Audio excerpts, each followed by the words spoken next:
Déjà un bref rappel sur ces trois attaques qui se sont déroulées en Angleterre depuis quelques semaines. Il y a eu, vous l'avez vu, le 22 mars dans le quartier de Westminster, cette voiture bélier qui a fait au moins 5 morts. Le 22 mai à Manchester, ce concert d'Ariana Grande.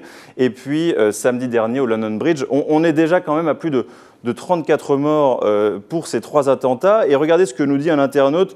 Le problème réside toujours dans le budget qui sera nécessaire pour augmenter les effectifs. Là, pour le coup, Florentin, c'est une question qui a agité la campagne, surtout ces derniers jours et ces dernières semaines.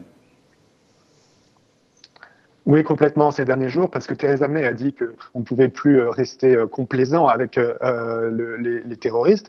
Le seul problème, c'est que Theresa May a été ministre de l'Intérieur pendant 6 ans avant de devenir Premier ministre l'année dernière.